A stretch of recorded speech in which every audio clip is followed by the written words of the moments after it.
So this happened a couple months ago, and I guess I could say this as a warning to everyone out there when taking public transportation to another city, especially at night. Just a short background. I'm a 17-year-old female who lives in a small city in Malaysia. I usually travel to the big city to visit my boyfriend. Normally, I take the train since there's more college students and families and it just feels safer in general. I only take the bus when there's absolutely no more trains left, and they are mostly full since people travel a lot. One time, my boyfriend's family invited me for a family event, and so I accepted.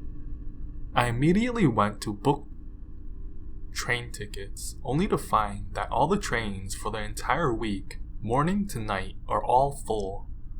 Next, I checked for afternoon buses, all full as well. The only buses with free seats were evening buses which left around 5 p.m. So fine, I take those.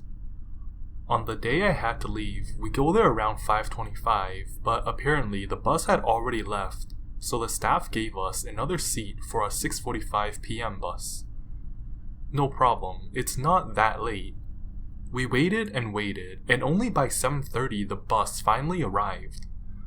Fuck, it's gonna be dark, was all I was thinking. I couldn't get a refund and changed to another bus for the next day, so I had to stick with the 7:30 bus. I'll admit, I was a bit scared, but I brushed it off as paranoia. So skip to 2 hours when halfway to the destination. This is the part that made me refuse taking a late bus ever again.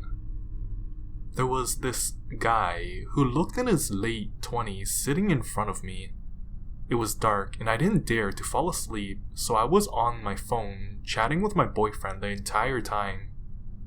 I felt someone watching me, and sure enough, I saw the guy's reflection in front of me staring directly at me. What's creepier is that his glare was not kind and his eyes were quite large. It felt as if he's staring right into my soul. I just ignored him because honestly, he can just go screw himself. Just as I thought it couldn't get worse, he started whispering to me. It started off with, "Hey," and "Hey, can I talk to you?" and "Please, talk to me."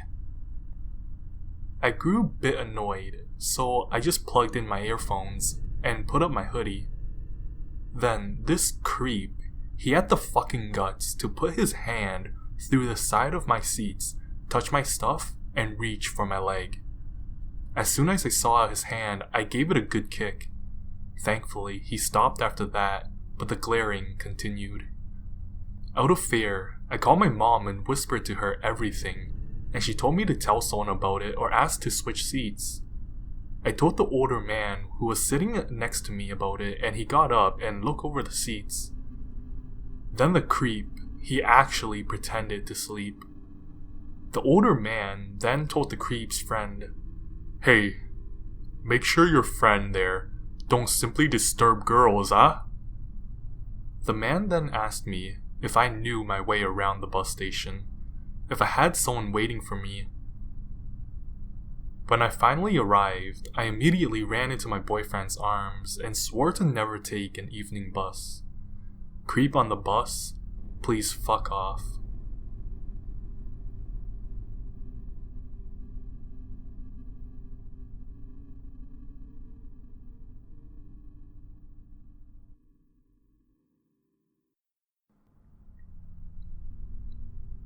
It was late. The fire was smoldering to coals in the fireplace, and I was just lying awake on the couch. I often do this to think. Complete silence and loneliness help to let my mind wander into the depths of its own abyss. It was a Saturday, I believe, around 3 a.m. I was 20 at that time, living alone, working a dead-end job, and my mind definitely needed to do some thinking. So here, I was lying alone on the couch at 3 a.m. I lived in a one-bed studio apartment in the heart of LA. I mean, it was classic. You took a warehouse-style elevator that was covered in graffiti up to get in. I didn't have many friends, so it came to me as a surprise when my buzzer rang that someone was outside and wanted up. I paged down and got no response. I tried again and still nothing. I waited a few minutes and began to walk away. Buzz. I turned back to the elevator, a little startled, but not concerned even slightly. Once again, I paged down and once again, no response. Slightly annoyed, I paged down one last time and said something to the likes of, "It's 3 in the morning, go away if it's not important." No response. I started to walk away again, very annoyed. Then, a low humming, almost static sound started coming through the speaker. I turned slowly, definitely getting a little spooked at this point. The humming turned louder and I started to feel very unsettled. And suddenly, it stopped. I paused for a moment, trying to think of a logical explanation. It's just gotta be interference, I thought to myself. The building was ancient, and who knew when the last time the electrics in the buzzer had been serviced? I started to walk back to the couch when I heard the elevator start to come up. I froze, dead still. I could hear it moving closer and closer to my door. Whoever was in it had somehow gotten in without my approval and was now a mere 5 feet from entering my home. I just stared at the door. I heard the elevator stop, and I waited for the door to open. It took a few moments, but my door slowly started to slide up. I looked in shock as there was no one standing in the elevator. The relief I felt was astounding. I walked to the door, pulled it closed, and sent the elevator back down. As I sat down on the couch, my heart sank.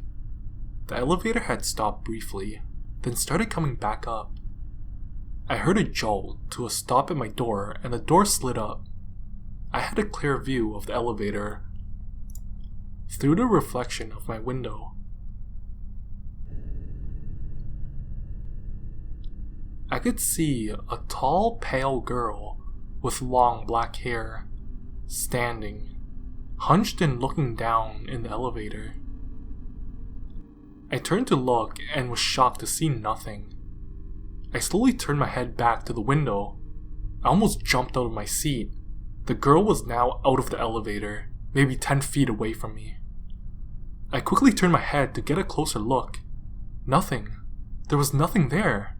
I stood up and grabbed a lamp I had sitting on my bookstand by the couch, just hoping it may defend me.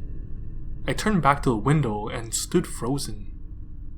She was directly behind me. I could only really see her head above my shoulder. As I looked, her head began to roll up. Her eyes, empty, white and hopeless. Her jaw flopped open as she looked at me. She screamed, such a loud, horrible sound. The only thing I can describe it is a woman's shriek put behind a light AM radio effect. It was horrible. I bolted.